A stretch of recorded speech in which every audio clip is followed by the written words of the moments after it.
Hey you, and welcome. My name is Mike, and in this old video, we are going to a high school in the town of Fairfield. Fairfield High School, so I shouldn't have to look at my notes too much. Fairfield is a small town, and what do we know about small towns? Always up to no good. Sometimes there really is just nothing to do. Kids get bored, make a ruckus. You know the drill. Well, two teens in particular are the subject of today's video, because when one of them got his test results back, all he saw was red. Figuratively, and then, quite soon, literally. Let's give it a go.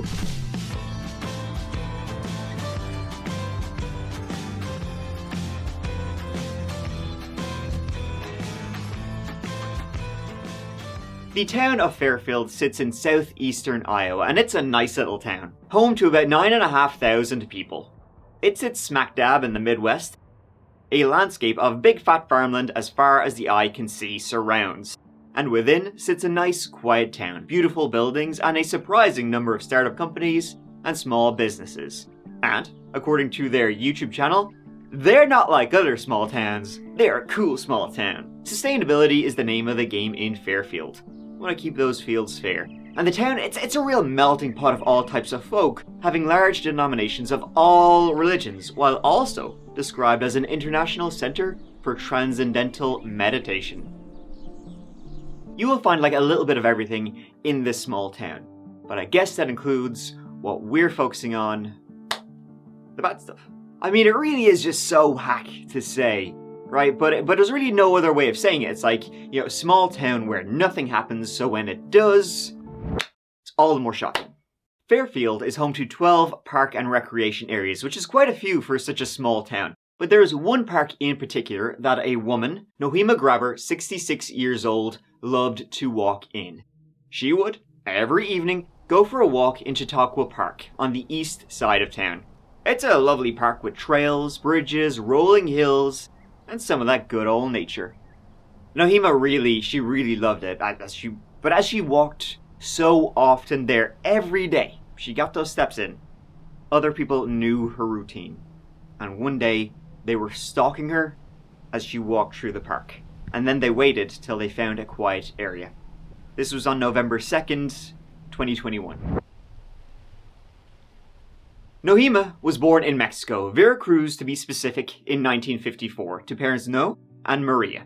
After graduating high school, Nohema went to work as a flight attendant for Mexicana de Aviación, a now defunct airline company, and she worked there for 17 whole years, if you can believe it.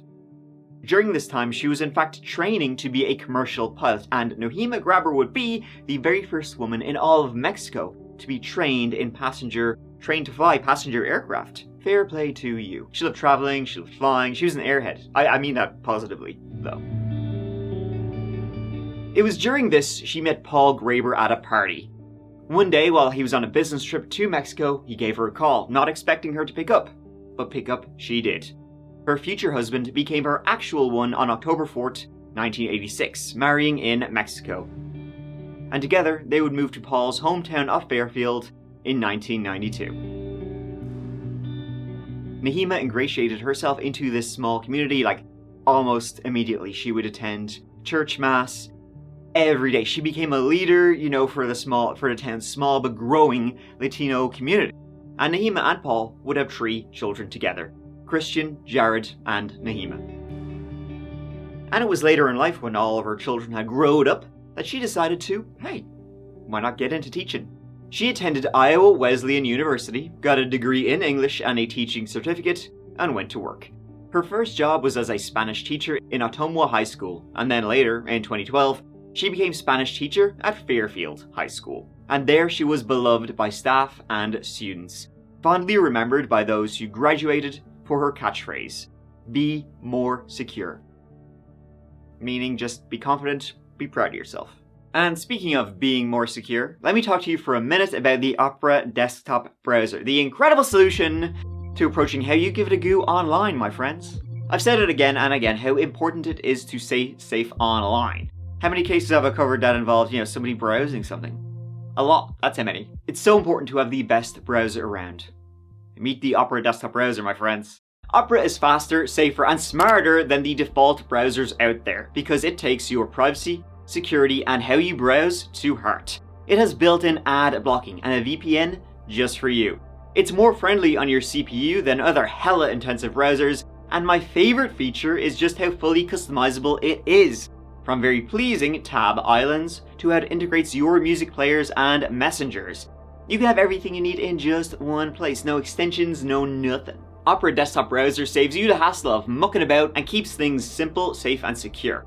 But you know what the coolest thing about Opera Desktop Browser is? It has a freaking AI built in. I love it. Aria is Opera's collab with OpenAI and gives you instant answers to whatever you are pondering. Real-time info, and it generates content based on your ideas in only a few clicks. It's my new best friend.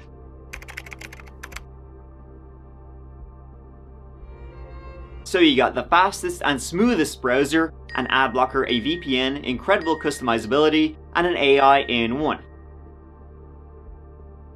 And the most incredible thing? It's free. Check out the link in the description or in the comments below to download Opera Desktop Browser today and get in on this.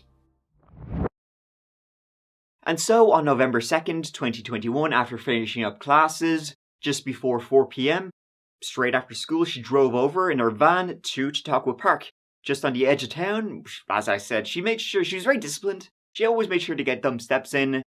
Every day after school, every evening, late afternoon, she would go for a walk in the park.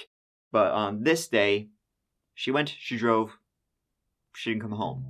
And then her husband, Paul, he began to worry as night fell, as you can imagine. He went to Chautauqua Park to check on her. He knew her routine, but there was no sign of her 1997 Honda Odyssey van, and there was no sign of his wife. And so he reported her missing to the police. The next morning, a search of the park began, and it's not terribly big, so it wouldn't be that intense. But on the north side of the park, a discovery was made. Nohema Graber's body would be found in that park, off the trail near the railroad, hidden, concealed, under a tarp, a wheelbarrow, and railroad ties. When they found her, she'd been dead for many hours, and it seemed from first glance that the cause of death was extensive head trauma. She had been beaten to death. Who could and would do this to this beloved Spanish teacher?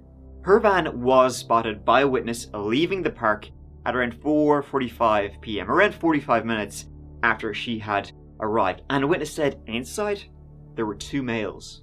And her van was later found parked at the end of a country road, south of where her body was found.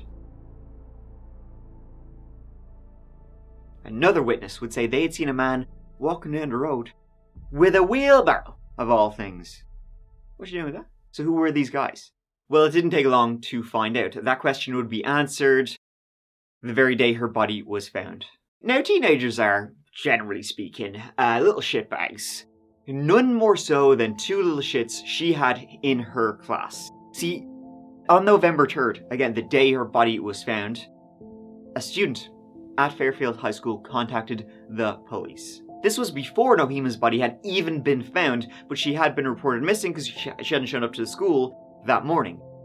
And, well, they were willing to talk to the police because they had seen online, on social media, these Snapchats.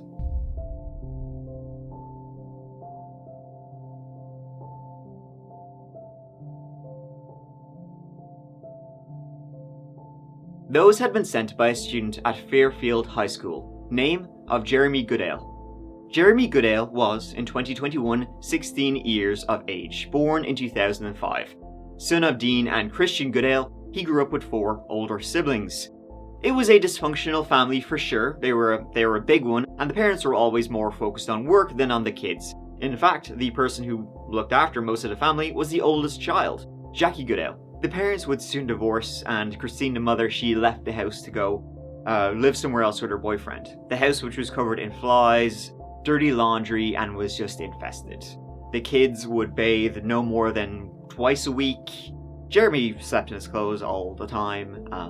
Yeah, wasn't a great situation. Now, Jeremy was described by his classmates as a quiet fella, circle of friends, not that large. He was on the baseball team, but he also had his own issues: ADHD, depression, and anxiety. and he was on prescriptions for them.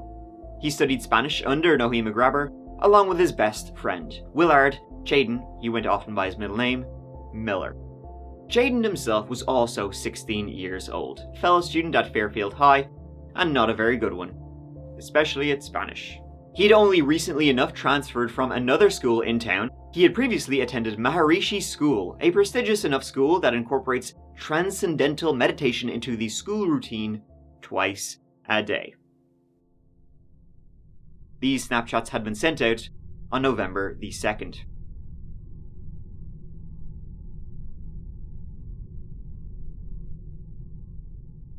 You know, the motto of Fairfield High School is dream, think, lead, act.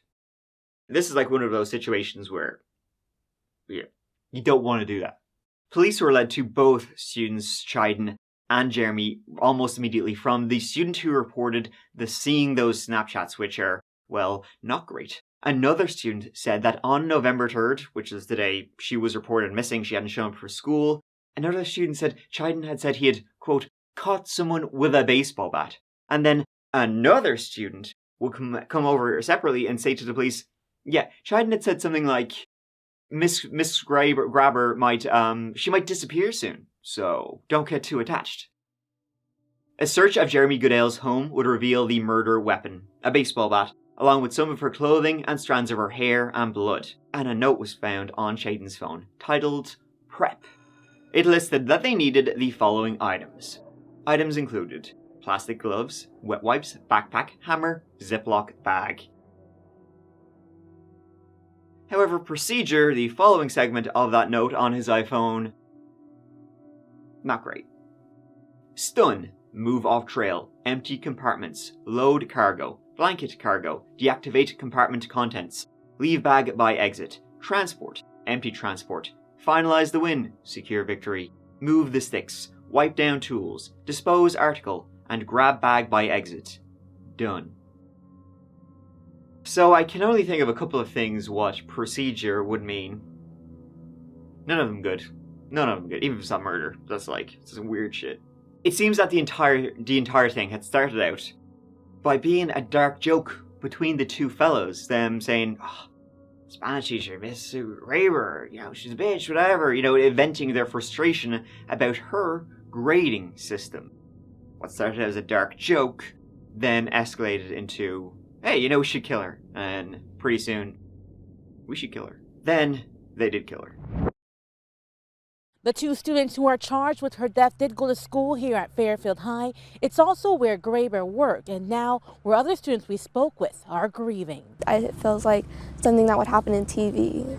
Definitely not something that would happen in small town Iowa. But it did, and now the community of Fairfield is mourning the loss of well-loved teacher Nohema Graber. Her overall energy was very good. I would walk past her in the halls and she would say hi to almost every single student. She'd stop me, she'd talk about life, she'd talk about the sports I do. A Spanish teacher at Fairfield High, known by many as someone who enjoyed walking the paths of Chautauqua Park. That's where investigators found her body Wednesday. Signs of trauma to her head, but police haven't said how she died. Everyone liked her. I don't get why someone would do this. Because, who hates her? She's nice. Court documents detail the work investigators put in. They talked to someone who knew one of the suspects. That interview led police to social media messages. That was enough for investigators to get a warrant. Clothing with bloodstains were found in the suspect's home.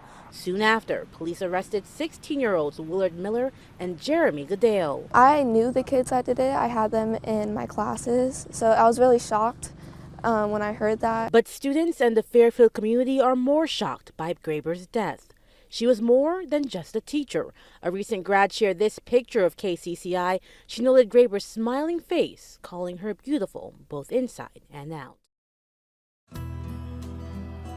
See, they'd followed Nohema, their Spanish teacher, to the park they knew she always walked at. The murder had been planned for weeks in advance. And there, in a lonely place, they ambushed her, taking turns striking her with a baseball bat, beating her to death. Then, they hid the body in the woods near the rail line and disposed of her car. Also, we're here helping out with the investigation, trying to figure out that with Miss Graber. What do you think? like, she's a very routine person. Do you know of anybody out there that would have serious gripe with Ms. Graber that may want to hurt her or something? They don't like her. She's kind of asshole sometimes.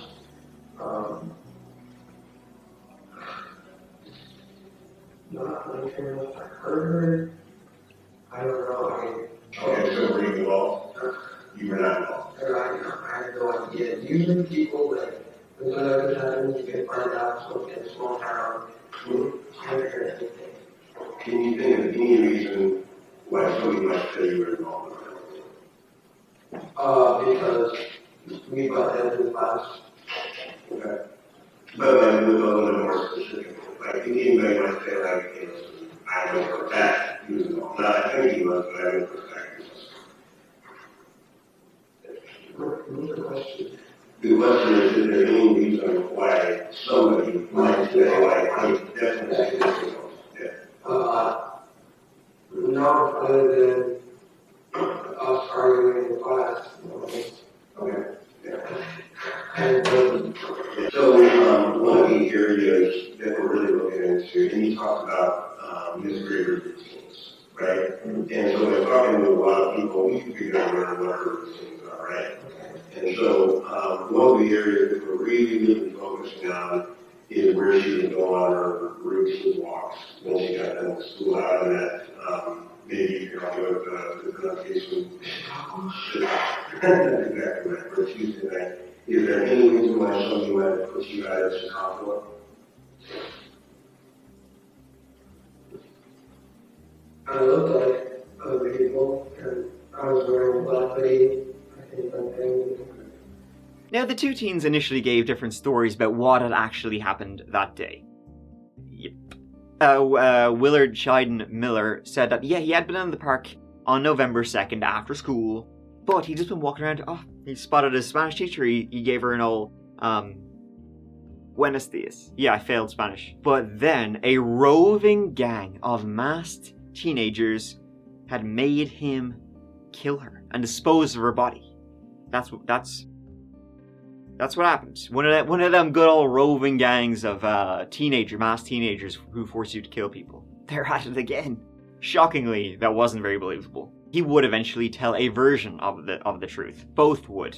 And both would say it was the other's idea, that they were simply acting as a lookout while the other did the first blow. Ultimately, Scheiden would say he never actually hit her. He was the lookout the entire time, but he never touched a baseball bat, while Jeremy would say he was the lookout, but he didn't do the first blow, he did the second blow. He saw Scheiden beat her, and he looked over, saw she was still alive, took the baseball bat off him, went at her. The two Fairfield teens accused of killing a high school Spanish teacher entered a plea of not guilty today. Jeremy Goodale and Willard Miller, both 16 years old, are charged with her death. Both would enter pleas of not guilty to the first-degree murder and conspiracy charge. So why all of this? Well, see, it all stemmed from a letter. The letter being F. F for fuckhead. But the letter F is also the grade Scheiden received in Spanish class. Fairfield teens accused of killing his Spanish teacher was in court today. Attorneys for 16-year-old Willard Miller is asking for his murder case to be moved to juvenile court. Investigators say Miller, along with Jeremy Goodale, plotted to kill 66-year-old Nohema Graber. Her body was found in a Fairfield park last November. Psychiatrists say the best place for Miller is in a juvenile facility where he'll get the right services. I believe that Scheiden's potential for rehabilitation is quite positive. I believe that, on the other hand, should he be... Jeremy Goodale, who is now 17, was in court last week asking that his trial also be moved to juvenile court. The judge has yet to issue a ruling in that case. He was not happy about this, as it would bring down his overall GPA, and also due to this low grade, that meant he could not go on a trip the Spanish class was planning, a trip to Spain. This made him furious, and he was seen arguing with Nohema about this shortly before she left school, the day she was killed. Searches on Willard Scheiden's phone shortly before the murder include some of the dumbest shit I've ever heard. Probably that you will hear too. They included: do students receive credit for a class if the professor is seriously injured or dies more than halfway through the course? What happens to students' work if the teacher dies in the middle of a term? From what has been released, it seems that Chiden was the driving force behind the murder of Nohema, all because he failed her class. Jeremy had his own issues, was emotionally volatile, and probably easily manipulated too, and so he went along with the entire plan. And we discussed a general plan of like I'll stand up here, look out,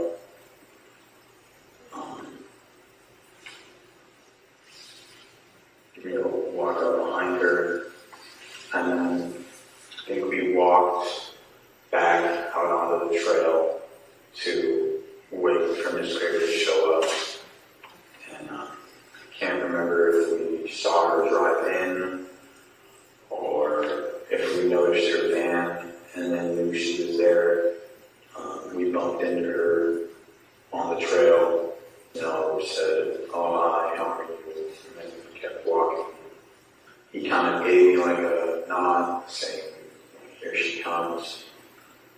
And I gave him the signal that it's all clear, and then she walked by and he hit her in the back of the head, and then I said, "Oh, we should make sure she's dead." So we hit her a couple more times. I heard some gurgling coming from Miss Graber, and I grabbed the bat, and that's when I made sure that she didn't have to continue living in that state. Mm-hmm. And so going into November 2nd, what is the agreement? You've done your surveillance. What ultimately is the plan? Hit her with a bat and drag her off the trail. Okay. The plan is he's going to hit her in the head, you're going to stand watch out, and then you're going to together remove her from the trail. What's the plan after that? There wasn't really a plan beyond that. Like hide the body, bury the body, stage the body? At that time, we were going to hide the body and have it come up that we could try and make it look like it was a suicide of some sort of layer. I guess in our arrogance, we kind of assumed that nobody would ever find her. I kind of thought that we left her. Jeremy Goodale would later plead guilty, and in fact agreed to testify against his best friend, Chiden, when it came to his trial.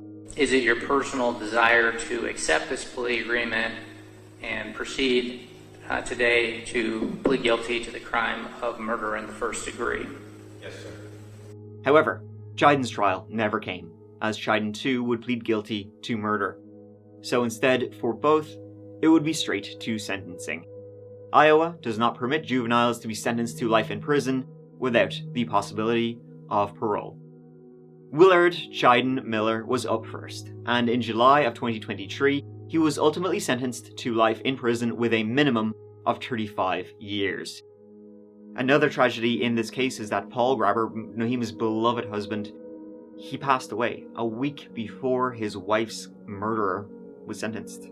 He was just 68 years old, and he died on June 29, 2023 of advanced cancer that was diagnosed in March. His funeral was held a day before Chiden's sentencing. His family say he too was a victim of the murderers. If Nohema hadn't been killed, she would have been there for him, noticed his illness sooner, taken him to the doctor sooner, and he would have been able to treat the illness. Mr. Miller, you have the right to make a statement. It's called allocution. Is there anything you'd like to say to me before I sentence you? Yes, Your Honor. I'd like to take this opportunity to wholeheartedly accept responsibility for the role that I've played in the murder of Nohema Graber. I would like to apologize for my actions, first and foremost, to the family. I'm sincerely sorry for the distress that I've caused you and the devastation I've caused your family. From the bottom of my heart, I'm sorry for your loss. I'm sorry to hear about Paul Graber. I'm realizing just the magnitude my actions, and I know it's wrong. I knew it was wrong, and yet I still carried through. I still did what I did. I asked that I'm given a chance, and I don't want to be institutionalized. I don't want to be in so long that I forget about what matters, where I come from, and what I need to do. I think you're very fortunate, Mr. Miller, that the state of Iowa does not allow the option of life without the possibility of parole, because that would have been a serious consideration for me if I had that option. Jeremy Goodale was sentenced in November 2023. He was given life in prison with the possibility of parole after 25 years. He, unlike Willard, did seem remorseful for what he did and had gone along with. What I've taken can never be replaced. Every day I wish I could go back and stop myself. Prevent this loss and this pain that I've caused everyone. 2 years ago, I made the worst decision of my life, and I take full responsibility for what I did. And today, as a young man, I can begin to pay for that. I can never give.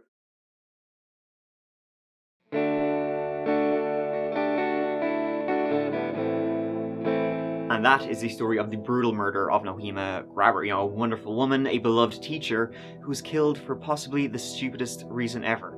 Given someone a bad grade. Something which literally does not matter in the grand scale of things. And these two kids messed up? Very messed up. I mean, Jeremy Goodale, he seems like he came from a very broken home. He had his mental health issues. Seems like family environment was not very good.